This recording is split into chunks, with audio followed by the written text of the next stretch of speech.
दोपहर का समय था। ढाबे में कुछ ग्राहक बैठे थे। मोहन गुस्सैल स्वभाव का आदमी था जो हमेशा ग्राहकों से झगड़ता रहता था। उसकी पत्नी चंकी काउंटर के पीछे खड़ी थी और नौकर ललन ग्राहकों को खाना परोस रहा था। अरे मोहन भाई, दाल में नमक कम लग रहा है। अबे यहाँ खाना खाने आए हो या जांच करने? ज्यादा होशियारी मत दिखाओ। भाई पैसे देकर खाना खा रहे हैं, थोड़ा ठीक से बना दिया करो। तेरे बाप का होटल है क्या? नहीं पसंद है तो मत खाना। ग्राहकों में हलचल मच जाती है। कुछ लोग खाना छोड़कर जाने लगते हैं। ऐसे सबको भगाते रहोगे तो ढाबा कब तक चलेगा? तू बीच में मत पड़, मैं जानता हूँ कि बिजनेस कैसे करना है। शाम का समय था। मुखिया भोला प्रसाद घर के बाहर खड़े थे। अम्बा देवी, जो कि मोहन की दादी थी, दरवाजे पर खड़ी थी। अम्बा देवी, मोहन के ढाबे पर रोज झगड़े होते रहते हैं। आज तो उसने मुझे भी डांट दिया। जानती हूँ, पर वो मेरी बात भी नहीं मानता। मैं उसे समझाने की कोशिश करूंगी। मोहन अंदर से सुन रहा होता है और बाहर आ जाता है। मुखिया जी, आपको कोई और काम नहीं बचा क्या? हर बार मेरी शिकायत लेकर चले आते हो। बेटा, ये तेरे भले के लिए कह रहा हूँ। अगर ऐसा ही चलता रहा ना तो तेरा ढाबा भी बंद हो जाएगा और इज्जत भी चली जाएगी। इज्जत की फिक्र मुझे नहीं है। पेट भरने के लिए ढाबा चला रहा हूँ। अब जाइए यहाँ से। मुखिया जी गुस्से में चले जाते हैं। अम्बा देवी मोहन की ओर देखती है और कहती है, बेटा, जुबान से कमाओगे या झगड़े से? दादी, आप भी वही पुरानी बातें लेकर बैठ गई। मैं जैसा हूँ वैसा ही रहूंगा। रात के समय मोहन और चंकी चारपाई पर बैठे थे। सुनिए, आप दिन भर ढाबे में लड़ते रहते हैं, लेकिन असली खजाना तो इस घर में छुपा हुआ है। क्या मतलब? आपके दादाजी ने एक तिजोरी में बहुत सारा सोना चांदी रखा था। दादी उसे किसी को हाथ तक नहीं लगाने देती। अरे तो फिर दादी से मांगते क्यों नहीं? क्या आपको लगता है कि वो इतनी आसानी से दे देंगी? उन्हें लगता है कि हम खर्च कर देंगे। मोहन सोच में पड़ जाता है। अगली सुबह मोहन गुस्से में दादी के पास पहुंचता है। दादी, मुझे तिजोरी की चाबी दो। क्यों? उसमें दादाजी का खजाना रखा है, जिससे मैं अपना कर्ज चुका सकता हूँ। नहीं, वो तिजोरी तुम्हारे लिए नहीं खुल सकती।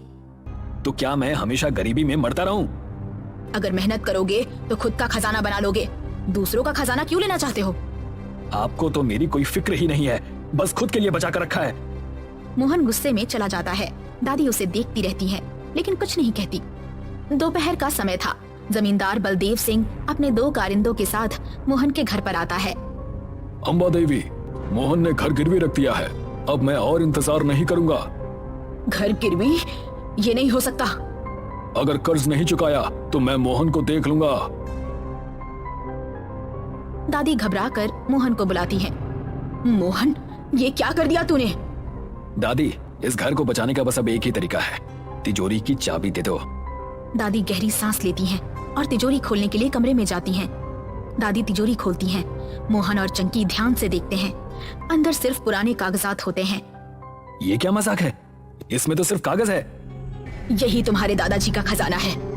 मोहन गुस्से में कागजों को पलटता है और एक कागज पर नजर पड़ती है। भरता समोसा रेसिपी। हाँ, ये क्या है? अगर मेहनत और ईमानदारी से काम किया तो ये किसी भी खजाने से कम नहीं है। मोहन गहरी सोच में पड़ जाता है और यहीं से उसकी जिंदगी बदलने की शुरुआत होती है। मोहन गुस्से में चारपाई पर बैठ जाता है। रेसिपी का कागज उसके हाथ में था। चंकी पास थी, लेकिन वो भी परेशान थी। ये क्या मजाक है? मैंने तिजोरी में सोने चांदी की उम्मीद की थी और इसमें सिर्फ एक समोसे की रेसिपी निकली। तो अब क्या करोगे? और क्या करूं? भूखे मरने के अलावा कोई चारा नहीं है। एक बार बनाकर देख लो, शायद ये सच में काम करे। मोहन रेसिपी का कागज फेंक देता है। चंकी उठकर चली जाती है।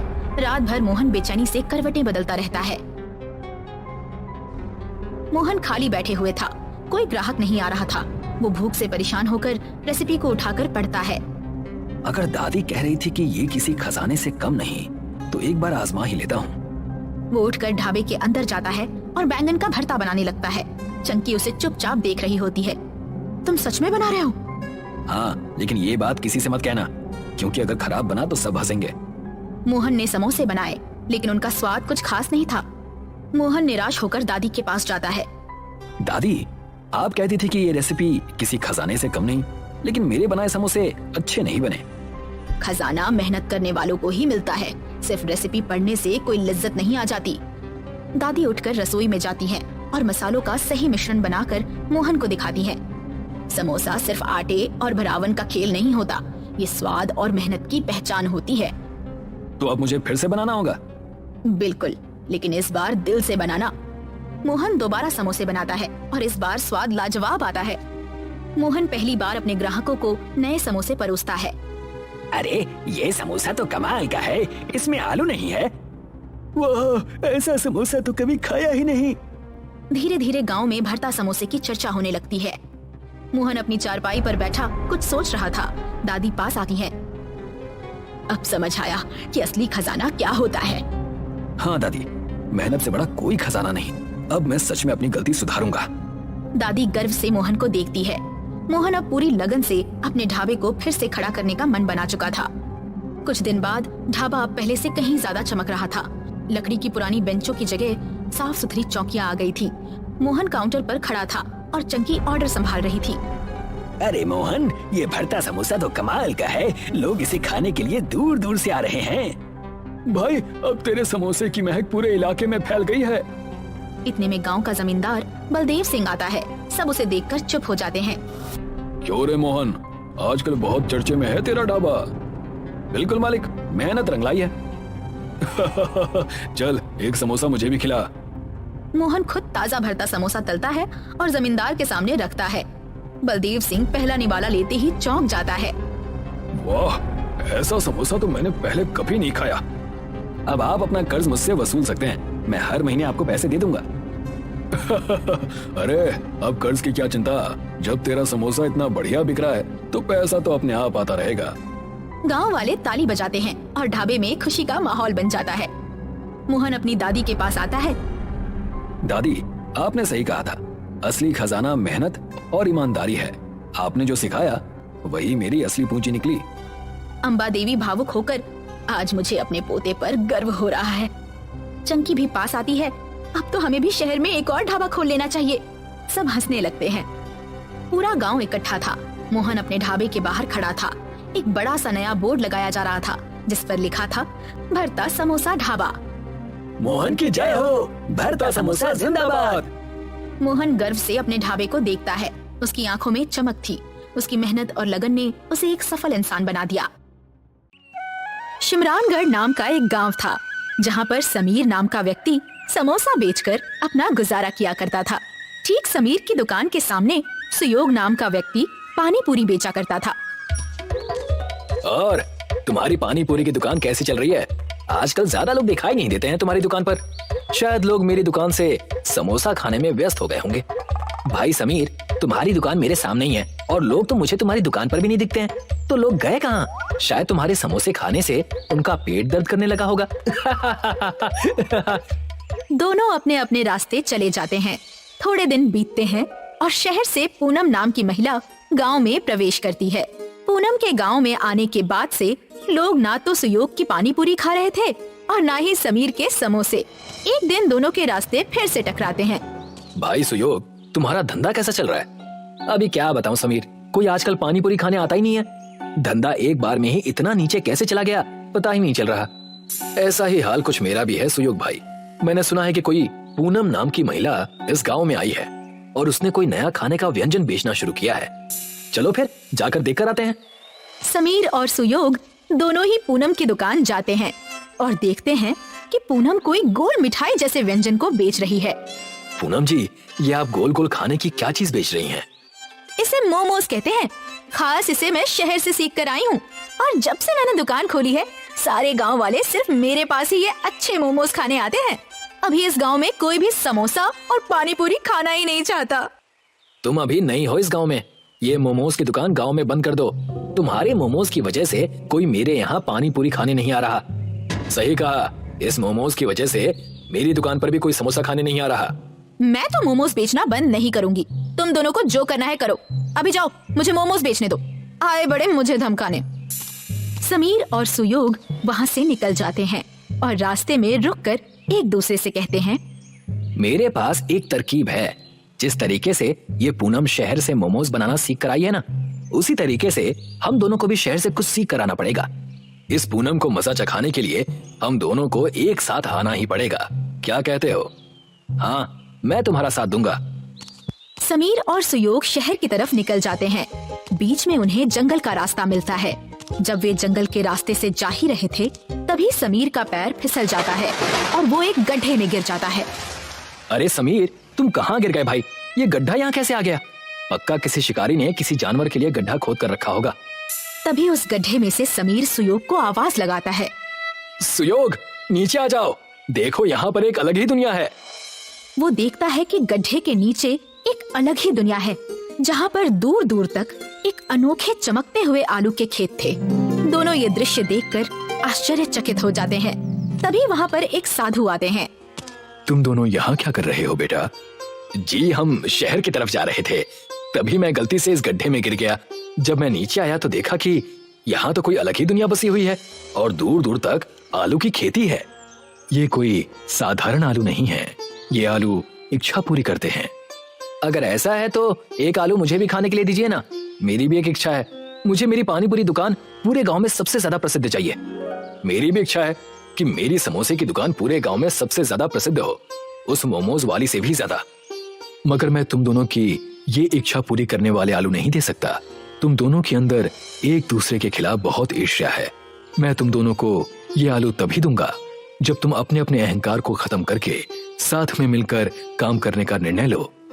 दोनों एक दूसरे को देखते हैं और साथ में काम करने के लिए तैयार हो जाते हैं। साधु उन दोनों को एक आलू के 2 भाग करके दे देता है। अब आधा आलू तुम खाओ और आधा आलू तुम, और एक साथ अपनी इच्छा को मांगो। हम दोनों गांव में सबसे अच्छा और प्रसिद्ध समोसा पानी पूरी बेचना चाहते हैं। आलू से इच्छा कहते ही दोनों वापस उसी जंगल में पहुंच जाते हैं। वो अपनी दुकान पर लौटते हैं, तब उन्हें वहाँ पर समीर और सुयोग की दुकान के बीचों बीच एक आलू का पेड़ नजर आता है। ये आलू पेड़ पर कैसे उग रहे हैं?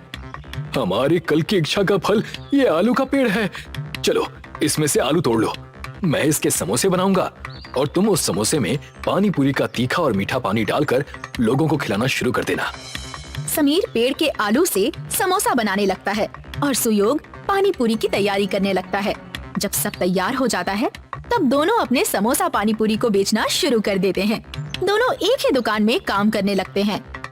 आओ आओ, समोसा पानी पूरी को चखो। यकीन नहीं आ रहा है तो खुद खा कर देख लो। तभी वहाँ से एक औरत गुजर रही थी। समोसा पानी पूरी, ये तो मैंने पहली बार सुना है, जरा एक प्लेट खिलाना। सुयोग समोसा को लेकर उसमें छेद करके उसमें मीठा और तीखा पानी डालकर उस औरत को एक प्लेट समोसा पानी पूरी दे देता है। जैसे ही वो औरत उस समोसा पानी पूरी को खाती है, उसका चेहरा खिल जाता है और वो कहती है, मैंने इससे पहले अपनी जिंदगी में इतना अच्छा कभी कुछ नहीं खाया। ये तो बहुत स्वादिष्ट है। भाई और 2 प्लेट देना और 10 प्लेट घर के लिए भी पैक कर देना। जी अभी देता हूँ। धीरे धीरे पूरे गांव में समीर और सुयोग की पानी पूरी की बातें होने लगती हैं और पूरा गांव समोसा पानी पूरी का दीवाना हो जाता है। वो सिर्फ शिमरानगढ़ नहीं बल्कि दूसरे गांवों में भी प्रसिद्ध हो चुके थे, मगर उनका उगता सूरज किसी और को चुभ रहा था। अब लोगों को क्या हो गया? मेरे दुकान पर आजकल कोई आता ही नहीं है, किसी को मोमोज खाना ही नहीं है, सबको वो समोसा पानी पूरी खाना है। और ये समोसा पानी पूरी कितना अजीब है। पूनम खुद से बातें करने में लगी थी, तभी वहाँ पर सूरज दलाल आ जाता है। क्या हो गया पूनम जी? मोमोज नहीं बिक रहे, इसीलिए तो परेशान नहीं हैं। मैं परेशान क्यों ना हूँ? इतनी मेहनत करके शहर जाकर मैं मोमोज बनाना सीख कर आई थी। मुझे कुछ करना होगा, नहीं तो मेरे लेने के देने पड़ जाएंगे। मुझे पता है कि उन दोनों की दुखती रग क्या है। क्या है? मुझे बताओ। और तुम्हें कैसे पता? सब बताता हूँ, धैर्य रखिए, मैं आपकी मदद करूंगा, मगर आपको मेरी मुंह बोली रकम देनी होगी। ठीक है बाबा। सूरज पूनम को आलू के पेड़ के बारे में बताता है और उसके साथ मिलकर समीर और सुयोग के समोसा पानी पूरी को गांव से हटाने की योजना बनाने लगता है। रात हो जाती है। समीर और सुयोग दुकान बंद करके अपने घर जाने लगते हैं। उनके जाने के बाद वहाँ पर पूनम और सूरज आते हैं। देखिए, मैं इसी पेड़ की बात कर रहा था। यही वो पेड़ है जो अचानक से एक ही दिन में उग गया। इसी पेड़ के आलू तोड़कर वो लोग समोसा पानी पूरी बनाते हैं। मैंने कभी आलू देने वाले पेड़ के बारे में नहीं सुना है। इसमें पक्का किसी तरह का जादू होगा। आज इसे यहीं जलाकर राख कर दूंगी मैं। फिर देखती हूँ ये लोग कैसे समोसा पानी पूरी बनाते हैं। दोनों मिलकर उस पेड़ को काटने लगते हैं और दोनों काफी थक जाते हैं। पूनम जी, मैं तो कहता हूँ कि बाकी पेड़ कल काट लेंगे। सुबह होने वाली है, किसी ने देख लिया तो लेने के देने पड़ जाएंगे। तुम सही कह रहे हो। चलो यहाँ से अभी निकलते हैं, कल आकर अपना काम पूरा कर लेंगे। दोनों वहां से निकल जाते हैं। जैसे ही सूरज उगने लगता है, समीर और सुयोग दोनों ही अपनी दुकान खोलने आते हैं और देखते हैं कि पेड़ आधा कटा हुआ है। और जैसे ही सूरज की किरण उस पेड़ पर पड़ती है, पेड़ वापस से ठीक हो जाता है। तुमने देखा जो मैंने देखा? हाँ, मैंने देखा किस तरह से ये पेड़ अपने आप ही ठीक हो गया। मगर इस पेड़ को काटा किसने था? वो अपनी दुकान खोल लेते हैं और समोसा पानी पूरी बेचना शुरू कर देते हैं। दिन खत्म होता है और रात आती है। समीर और सुयोग दुकान बंद करके घर चले जाते हैं। रात के अंधेरे में फिर पूनम और सूरज उस पेड़ के पास आते हैं। अरे, ये पेड़ तो हमने कल आधा काटा था, ये ठीक कैसे हो गया? अब फिर से इसे पूरा काटना पड़ेगा। आप चिंतित ना होइए पूनम जी, मेरे पास दूसरी योजना भी है। हम इस पेड़ को आग लगा देते हैं, ना रहेगा बांस, ना बजेगी बांसुरी। पूनम और सूरज एक लकड़ी पर मशाल जलाते हैं और जैसे ही सूरज पेड़ को जलाने वाला होता है, पेड़ की जड़ें दोनों पूनम और सूरज को अपने अंदर समा लेती हैं। अगली सुबह जब समीर और सुयोग वहां आते हैं, तब वो देखते हैं कि वहां पर अब 3 पेड़ हो चुके हैं। कमाल है, अब तक तो एक ही पेड़ था, अब 3 हो गए।